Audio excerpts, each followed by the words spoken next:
एक लड़के ने बॉलीवुड के साथ ऐसा स्कैम कर दिया जिससे आज तक बॉलीवुड कभी उभर नहीं पाया। आज हम सीरीज फर्स्ट कॉपी सीजन 1 के सारे एपिसोड एक्सप्लेन करने वाले हैं, इसलिए आप वीडियो को लाइक कर दीजिए। हम चलिए कहानी शुरू करते हैं। तो सीरीज की शुरुआत में हम आरिफ नाम के लड़के को देखते हैं जो इस समय पायरेसी किंग बना बैठा है और ये साल है 2005। यहाँ आरिफ कहता है कि चलो तुम्हें मैं अपनी कहानी बताता हूँ, मैं यहाँ तक पहुँचा कैसे। जिसके बाद कहानी 5 साल पीछे जाती है और हम आरिफ को देखते हैं जो गानों को दूसरी कैसेट में डालकर बेचने के लिए निकल रहा था, पर दुकान से निकलते ही गानों की पायरेसी करने के लिए आरिफ को पुलिस पकड़ ले जाती है। इसके बाद हम आरिफ को जेल में देखते हैं जहां वो कबाब बना रहा था, क्योंकि आरिफ को यहाँ जेल में सरवाइव करने का तरीका मालूम है, इसलिए वो यहाँ के सबसे बड़े क्रिमिनल यासीन भाई के पास कबाब लेकर आता है और हमें पता चलता है कि अपने हाथों के कबाब खिला खिला कर आरिफ ने यासीन से दोस्ती कर ली है। तब यासीन भी कहता है कि बाहर तुझे कभी भी जरूरत हो ना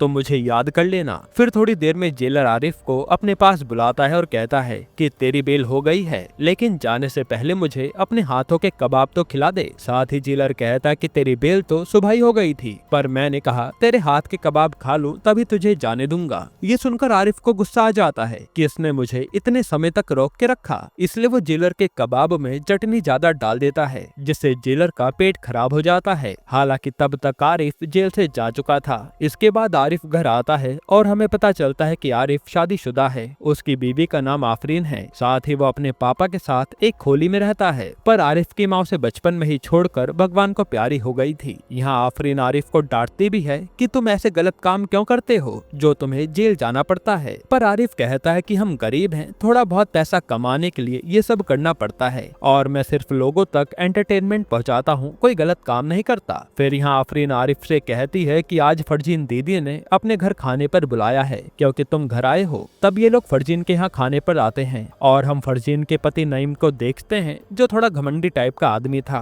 फिर जब आफरीन फरजीन के साथ होती है तो फरजीन उसे कहती है कि अगर आरिफ को कंट्रोल में रखना है ना तो उसे अपने पास आने मत देना और उसके सामने शर्त रख देना कि मेरे पास आना है तो सही रास्ते पर चलो। इधर आरिफ को नईम कहता है कि मेरा वॉकमैन का काम है तो तू ऐसा कर, कल से वॉकमैन बेचना शुरू कर दे। इस पर आरिफ मना कर देता है कि वॉकमैन कोई खरीदता नहीं है, वो मैं बेचूंगा कैसे। लेकिन फिर अपने पापा के कहने पर वो इस काम के लिए मान जाता है। इसके बाद हम अगले दिन आरिफ को वॉकमैन बेचते हुए देखते हैं जहां उसके साथ उसका दोस्त प्रवीण भी था और ये दोनों मिलकर भी एक भी वॉकमैन नहीं बेच पाते क्योंकि इसके दाम ज्यादा थे और माल लोकल था। तब प्रवीण कहता है कि ये धंधा अपने बस का नहीं है, हमें कुछ और सोचना चाहिए। तभी आरिफ को ब्रांडिंग का आइडिया आता है और वो अगले दिन उन वॉकमैन को एकदम न्यू ब्रांडिंग करके ले आता है जैसे वो कहीं विदेश से इंपोर्ट होकर आए हों। ये देखकर प्रवीण भी हैरान था कि आरिफ क्या दिमागदार आदमी है। फिर शाम तक आरिफ सारा माल बेचकर घर आता है और आफरीन के लिए गिफ्ट में वो पायल लाया था। ये देखकर आफरीन खुश हो जाती है। तभी वहाँ नईम और फरजीन आते हैं और नईम गुस्से में था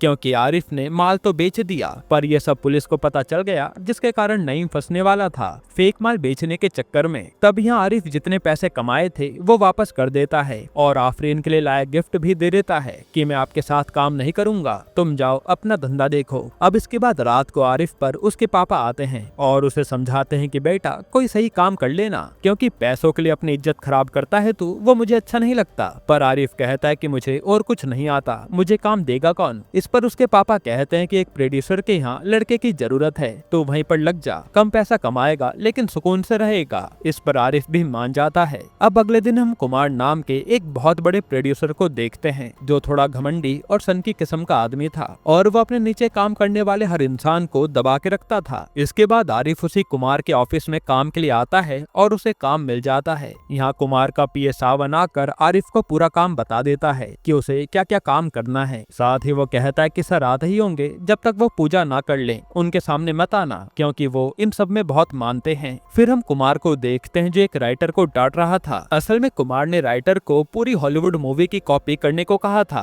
पर राइटर उसे अपने स्टाइल में लिखने लगा। इस पर कुमार उसे काम से निकाल देता है। साथ ही कुमार कहता है कि आने वाले सालों में देखना ऐसी फिल्में बनेंगी विदेश से कॉपी करके। अब एक दिन जब आरिफ सबको चाय पिला रहा होता है तभी वो देखता है कि कुमार से मिलने इस समय के सबसे पॉपुलर एक्ट्रेस मोना आई है और आरिफ मोना का काफी बड़ा फैन था, इसलिए वो जाकर मोना से मिलता है और उसके अनोखे स्टाइल में तारीफ करता है। तभी वहाँ कुमार आता है और वो आरिफ को स्टोर रूम की सफाई करने के लिए लिए भेज देता है। फिर स्टोर रूम में आरिफ को रजनीश नाम का आदमी मिलता है जो कुमार के लिए काम करता था, और वो बताता है कि कुमार की जितनी भी फिल्में आती है ना, उन सबको थिएटर तक पहुंचाने का काम मेरा ही है। साथ ही यहाँ वो आरिफ को एक प्रोजेक्टर भी दिखाता है कि देखो कितना पुराना प्रोजेक्टर है, बिल्कुल एंटीक, लेकिन कुमार को इसकी कदर ही नहीं है। जब तक कुमार के पापा थे वो सिनेमा को कला समझते थे, पर कुमार ने इसे बस एक धंधा बना दिया। फिर आरिफ कहता है कि मुझे ये सब साफ करना है, तो रजनीश कहता है कि हाँ कर लो, बस उस सामने अलमारी को हाथ मत लगाना, उसमें अगले हफ्ते रिलीज होने वाली फिल्म है। ये सुनकर आरिफ कुछ सोचने लगता है कि यहाँ तो खजाना है। फिर जब आरिफ घर के लिए राशन लेने आता है तो देखता है कि उसके पास तो राशन लेने के लिए भी पूरे पैसे नहीं है, इसलिए वो चुपचाप ऐसे ही लौट आता है। फिर आरिफ प्रवीण से मिलता है और ये दोनों अपना अपना रोना रोने लगते हैं कि जिंदगी पूरी बेकार चल रही है, पैसों के लिए हमें कुछ करना चाहिए। इसके बाद हम देखते हैं कि कुमार से मिलने सुपरस्टार एजे आता है और यहाँ ये नई फिल्म बनाने की बात कर रहे थे। तभी वहाँ आरिफ चाय लेकर आता है और गलती से कुमार के पैर पर चाय गिर जाती है। इससे कुमार भड़क जाता है और वो आरिफ की शर्ट से अपने जूते साफ कराता है और बेचारा आरिफ कुछ कह नहीं पाता। फिर घर आकर आरिफ खूब रोता है क्योंकि इस तरह जलील उसे आज तक किसी ने नहीं किया था। जिसके बाद अगले दिन से आरिफ नौकरी पर तो आता है और इसी तरह से दिन बीतते जा रहे थे, लेकिन आरिफ इस नौकरी से परेशान हो चुका था क्योंकि उसे कुछ बड़ा करना था। फिर जब आरिफ को इस महीने की पगार मिलती है तो वो सोचता है कि क्यों ना आप कुमार को झटका दिया जाए। तो वो स्टोर रूम से उसके पापा का प्रोजेक्टर जो इतने सालों से पड़ा था उसे भंगार में जाकर बेच आता है। फिर वो कुमार से आकर मिलता है और उसे 500 रुपए देता है। कुमार पूछता है कि ये किस बात के हैं, तो आरिफ कहता है कि तेरे बाप का प्रोजेक्टर मैंने बेच दिया, ये पैसे उसी के हैं। ये सुनते ही कुमार भड़क जाता है और उसे काम से निकाल देता है। तब आरिफ कुमार की बेइज्जती करके जाता है क्योंकि उसे यहाँ नौकरी करनी ही नहीं थी, और ये देख सावन भी हैरान था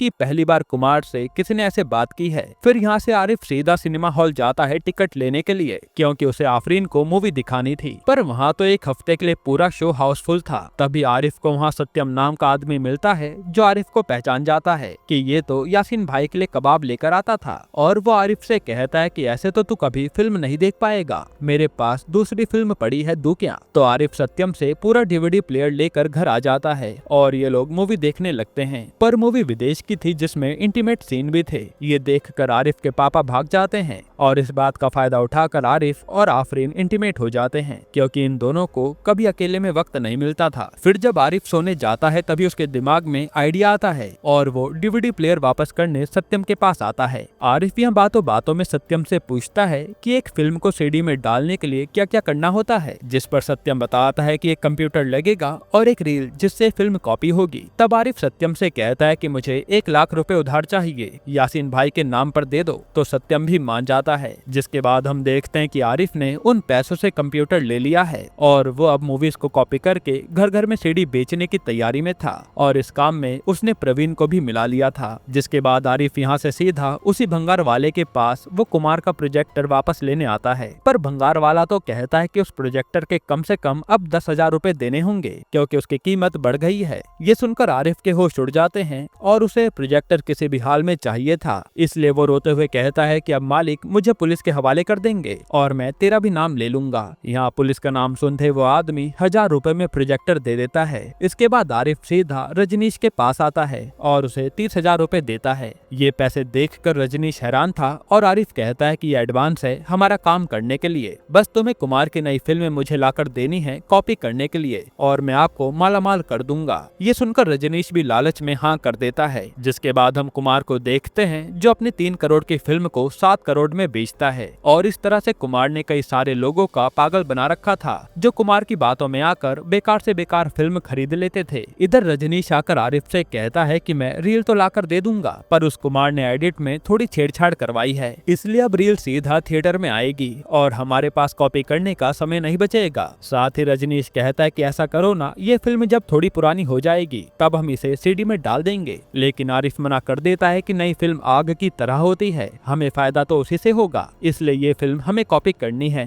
फिर आरिफ कहता है कि थिएटर में 2 घंटे पहले मूवी आ जाएगी है ना, तो उस दौरान हम वहाँ कॉपी कर लेंगे, और फिर आरिफ कॉपी करने लगता है। पर यहाँ तो आधी फिल्म ही कॉपी हुई थी, इसलिए आरिफ रजनीश से कहता है कि तू जा, जब तक आधी फिल्म फिल्म चला और बाकी की रील मैं तुझे कॉपी करके पहुंचा दूंगा। तब रजनीश भी ऐसा ही करता है, लेकिन थोड़ी देर में वहाँ कुमार भी ऑडियंस का रिएक्शन देखने आ जाता है। इससे रजनीश डरने लगता है कि कहीं हम पकड़े न जाएं, पर आरिफ सही मौके पर दूसरी रील लाकर दे देता है, जिससे इन्होंने मूवी भी कॉपी कर ली थी और कुमार को कुछ पता नहीं चला। फिर अगले दिन प्रवीण कहता है कि इससे तो हम खूब पैसा कमाएंगे, लेकिन आरिफ कहता है कि अब मुझे इस धंधे में राज करना है, मैं पीछे नहीं हटने वाला। इसके बाद हम मणि नाम के आदमी को देखते हैं, जिससे उसका बेटा कहता है कि पापा आज आप मुझे मूवी दिखाने वाले थे, इसलिए आप टिकट लेकर आना। तब मणि यहाँ से सीधा टिकट लेने जाता है, पर थिएटर पूरे हफ्ते के लिए बुक था। वहीं हम आरिफ को देखते हैं जो सत्यम के पास अपनी नई फिल्म के सीडी बेचने आया था और वो कहता है कि अब मैं पब्लिक को मूवी नए तरीके से दिखाऊंगा और अब किसी को थिएटर के बाहर लाइन लगाने की जरूरत नहीं होगी। जिसके बाद सत्यम को वो सीडी का स्लॉट दे देता है बेचने के लिए और तभी सत्यम पहली सीडी मणि को बेचता है, जो नई मूवी का नाम सुनकर ही खुश हो जाता है। फिर मणि घर आकर अपने बच्चे के साथ मूवी देखने लगता है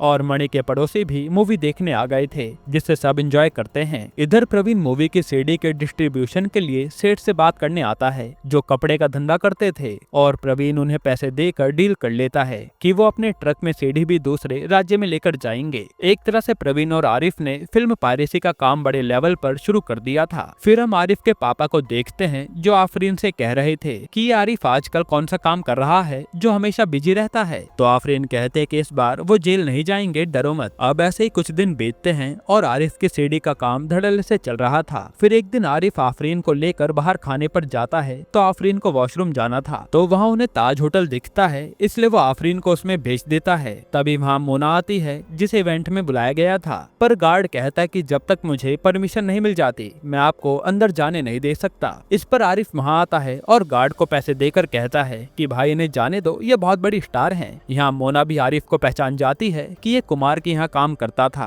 तभी वहाँ सावन भी आकर मोना को ले जा लेता है और एक तरह से मोना को आरिफ का चेहरा याद हो गया था। फिर अगले दिन हम कुमार को देखते हैं, जो अपनी फिल्म एक डिस्ट्रीब्यूटर को बेचने आया था, पर वो आदमी तो फिल्म लेने से मना कर देता है कि आपकी फिल्म तो पहले हफ्ते ही सीडी पर बिकने लगती है, इसलिए मैं ये फिल्म लेकर अपना नुकसान नहीं करवा सकता। ये सुनकर कुमार के होश उड़ जाते हैं कि उसकी फिल्म कौन कॉपी कर रहा है। इसके बाद कुमार सीधा कमिश्नर के पास आता है और अपनी प्रॉब्लम बताता है कि उसकी फिल्म सीडी पर बिक रही है। तब कमिश्नर उनके होनहार ऑफिसर संजय को ये केस सॉल्व करने के लिए देते हैं, लेकिन संजय कहता है कि मैं तो उस डॉन राजन को पकड़ना चाहता हूँ और आपने मुझे ये केस दे दिया। लेकिन कमिश्नर कहते हैं कि बॉलीवुड का केस बड़ा होता है, इसलिए तुम इस पर ध्यान दो। इधर आरिफ ने नया घर ले लिया था, इसलिए वो अपने पापा से कह रहा था कि आप उस घर में चलो, पर उसके पापा मना कर देते हैं कि नहीं, मुझे यहीं सुकून मिलता है, तुम ऐसा करो आफरीन को अपने साथ ले जाओ, मैं यहीं ठीक हूँ। तो आरिफ भी मान जाता है। इसके बाद आरिफ अपने लिए एक सेकंड हैंड कार खरीदने आता है और उसे पता चलता है कि ये कार पहले मोना की थी, जो उसे बेच रही है। तब मोना का नाम सुनते ही वो कार ले लेता है। असल में आरिफ पर पायरेसी करके बहुत पैसा आ रहा था। फिर एक दिन जब मोना कहीं जा रही होती है, तो आरिफ उसे देखकर लिफ्ट देने आता है, तो मोना भी अपनी कार देखकर उसमें बैठ जाती है और आरिफ पूछता है कि आपने इतनी अच्छी कार क्यों बेच दी। तो मोना बताती है कि अब मुझे काम मिलना बंद हो गया है, क्योंकि इंडस्ट्री में सिर्फ जवान लड़कियों को काम मिलता है, इसलिए अपना खर्चा चलाने के लिए मुझे ये सब करना पड़ा। फिर मोना पूछती है कि तुम क्या करते हो, तो आरिफ कहता है कि मैं लोगों तक एंटरटेनमेंट पहुंचाता हूं, और मोना समझ जाती है कि ये सीडी में फिल्म डालकर बेच रहा है। हालांकि यहाँ मोना को आरिफ की बातें अच्छी लगी थी और यहीं से इनकी दोस्ती शुरू हो जाती है। फिर जब आरिफ नईम से आकर मिलता है, तो नईम कहता है कि तेरा सीडी का बिजनेस अच्छा है ना, मेरा एक पार्टनर है गुरु, वो तेरे से मिलना चाहता है। तो आरिफ भी मान जाता है। वहीं यहाँ संजय कुमार की फिल्मों की कॉपी करने वालों के पीछे हाथ धोकर पड़ा था।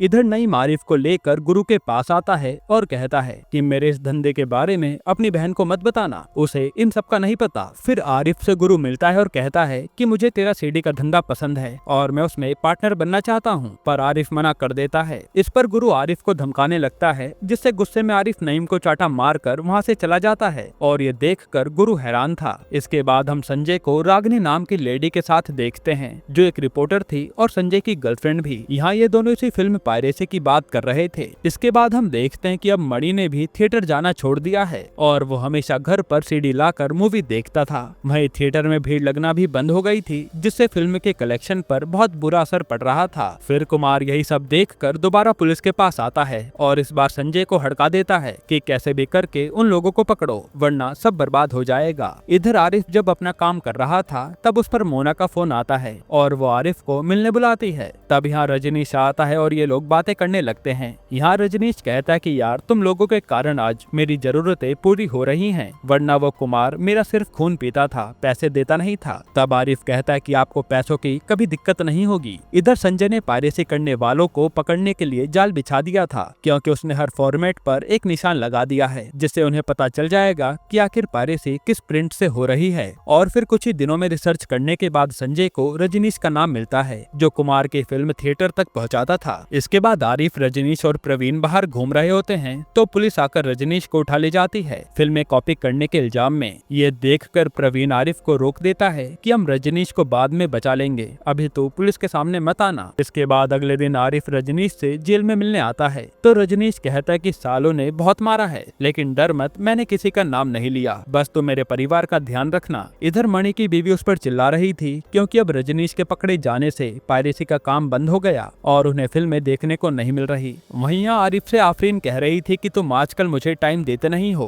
पता नहीं क्या दिक्कत है तुम्हें। तभी आरिफ पर मोना का पेजर से मैसेज आता है कि आज 7 बजे मिलते हैं, तो आरिफ बहाना बनाकर जाने लगता है। पर आफरीन कहते कि आज पापा का बर्थडे है, इसलिए उनके पास 9 बजे तक आ जाना, तो आरिफ भी मान जाता है। फिर आरिफ अपने ऑफिस आता है और प्रवीण से कहता है कि अब हमें कोई दूसरा बंदा चाहिए जो फिल्में हम तक पहुंचा सके। जिसके बाद आरिफ यहाँ से सीधा मोना से मिलने आता है और मोना बताते कि मुझे नई फिल्म में रोल मिला है, बस उसकी तैयारी कर रही हूँ। और यहाँ ये दोनों खूब बातें करते हैं। कहीं ना कहीं मोना आरिफ को पसंद कर रही थी। इधर आफरीन, नईम और फरजीन आरिफ का इंतजार कर रहे होते हैं बर्थडे सेलिब्रेट करने के लिए, पर आरिफ नहीं आता और नईम भी कह देता है कि आरिफ पर ध्यान रखो, कहीं वो किसी दूसरी औरत के चक्कर में ना पड़ जाए। वहीं आरिफ तो अभी भी मोना के साथ था। फिर हम कुमार को देखते हैं जो सावन से कह रहा था कि पायरेसी का रैकेट जब से पकड़ा गया तब से और इन्वेस्टर पैसा लगाने आ गए हैं, इसलिए अब मैं उस मोना की जगह फिल्म में नई हीरोइन को लेना चाहता हूँ, क्योंकि वो तो पुरानी हो गई है। ये सब बाहर बैठी मोना सुन रही थी जो फिल्म की बात करने आई थी, और ये सुनकर वो गुस्से में चली जाती है। फिर यहाँ से मोना सीधा आरिफ के पास आती है और वो 3 रील देती है जिसमें आने वाली 3 फिल्में थी, और ये देखकर आरिफ हैरान था। तब मोना बताते कि कुमार बोर्ड का हेड है, इसलिए हर प्रोड्यूसर कुमार को अपनी फिल्म रिलीज होने से पहले देखने के लिए देता है, और ये टेबल पर पड़ी थी इसलिए मैं उठा लाई। ये सुनकर आरिफ तुरंत उन तीनों मूवी को कॉपी करने लगता है कि अब काम दोबारा से शुरू होगा। फिर अगले दिन जब आरिफ घर आता है तो आफरीन उस पर गुस्सा थी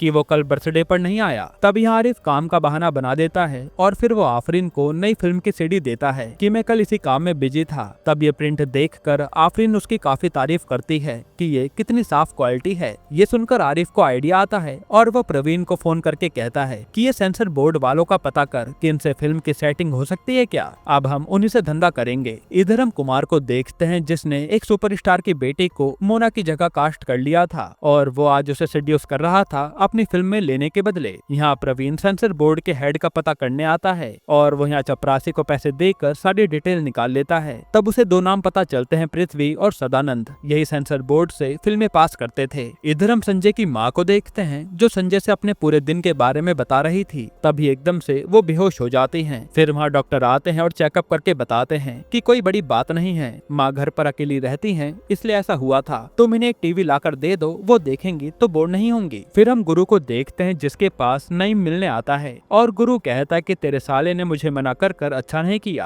अब ऐसा कर तू अपने साले पर नजर रख और आज से तू सीडी वाले धंधे में मेरा पार्टनर है। इस पर नईम भी मान जाता है। फिर अगले दिन आरिफ पृथ्वी और सदानंद को मिलने के लिए बुलाता है एक प्रोड्यूसर बनकर, और वो उन्हें बातों के जाल में फंसाने लगता है। जिसके बाद वो कहता है कि मैं आपको मुंह मांगे दाम देने को तैयार हूँ, बस जो भी नई फिल्म आएगी ना वो आपको हमें देनी होगी। तब यहाँ दाम सुनते ही ये दोनों मान जाते हैं क्योंकि आरिफ बहुत ज्यादा पैसे देने को तैयार था और यहाँ इनकी डील हो गई थी। जिसके बाद आरिफ अच्छे प्रिंट में मूवी कॉपी करने लगता है और फिर से पायरेसी का धंधा चलने लगता है। इससे आरिफ और प्रवीण मिलकर खूब पैसा कमाते हैं। फिर एक दिन आरिफ एक दुकान पर अपनी सीडी देखने जाता है तो पता चलता है कि उसकी कॉपी की गई मूवी की लोग कॉपी कर रहे हैं, जिससे आरिफ खुश हो जाता है कि वो अब इस गेम का किंग बन गया है। इधर हम कुमार को देखते हैं जो उस नई एक्ट्रेस से इंटीमेट सीन करा रहा था। तभी वहाँ मोना आती है और कुमार को अपनी फिल्म में ना लेने के चक्कर में खूब सुनाती है। इधर संजय को फिर से पता चलता है कि पायरेसी किंग फिर लौट आया है, इसलिए वो अब के सारे पुलिस वालों से कहता है कि ये सीडी कोई भी बेचे उसे भी पकड़ो और अगर कोई खरीदता पकड़ा जाए तो उसे भी जेल में डाल दो। तब पुलिस वाले एक्टिव हो जाते हैं। फिर एक बार जब मणि चुपचाप मूवी की सीडी खरीद कर जा रहा होता है है तो उसे पुलिस वाला पकड़ लेता है। फिर जब पुलिस वाला उसे जेल में डालने की बात करता है तो मणि उसे पैसे देकर किसी तरह अपनी जान बचाता है। इधर पुलिस के बारे में पता चलते ही आरिफ और उसके लोग भी परेशान हो जाते हैं कि अब हमारी सीडी कैसे बिकेगी, जिससे आरिफ कहता है कि मैं सोचता हूँ, थोड़ा टाइम दे।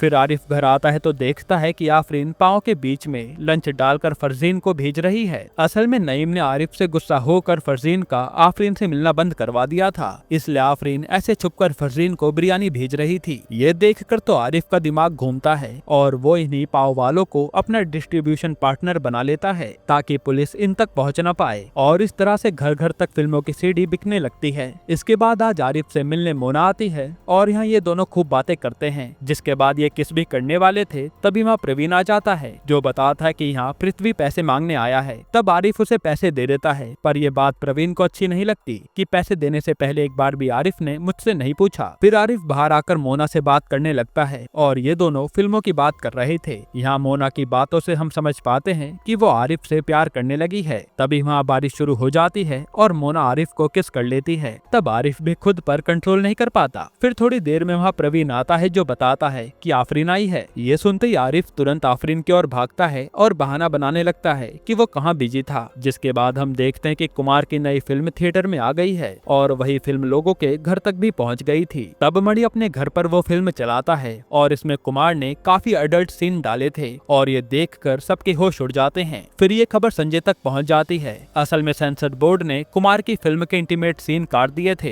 पर वो सीडी के जरिए लोगों के घरों में पहुंच गए, यानी ये सब काम सेंसर बोर्ड से हो रहा था। इसलिए संजय सबसे पहले सदानंद को हिरासत में लेता है और रागिनी को भेजता है पृथ्वी का स्टिंग ऑपरेशन करने के लिए। तब रागिनी यहाँ पॉलिसी एजेंट बनकर आई थी और वो अपनी बातों में पृथ्वी को फंसा लेती है। तब पृथ्वी भी रागिनी के सामने 1 लाख की पॉलिसी करने की बात करता है। इससे ये कंफर्म हो जाता है कि पृथ्वी भी इस धंधे में मिला है और ये सब कुछ रागिनी अपने कैमरे में रिकॉर्ड कर रही थी। जिसके बाद संजय वो फुटेज देख रहा होता है और उसमें पृथ्वी आरिफ का नाम लेता है। इससे संजय के कान खड़े हो जाते हैं। इसके बाद हम देखते हैं कि आरिफ जब आफरीन के साथ होता है तभी उसे आकर संजय मिलता है। जिसके बाद अखबार में खबर आती है कि पारिसी किंग पकड़ा गया है जिसे कुछ सालों की सजा हुई है। यहीं पर सीजन 1 खत्म होता है। दोस्तों, अगर आपको सीजन 2 कल ही चाहिए तो कमेंट में पार्ट 2 लिख देना, हम तुरंत डाल देंगे। बाकी अगर आपको हाल ही में ये कमाल की मूवी देखनी है तो आप ये वीडियो देख लीजिए।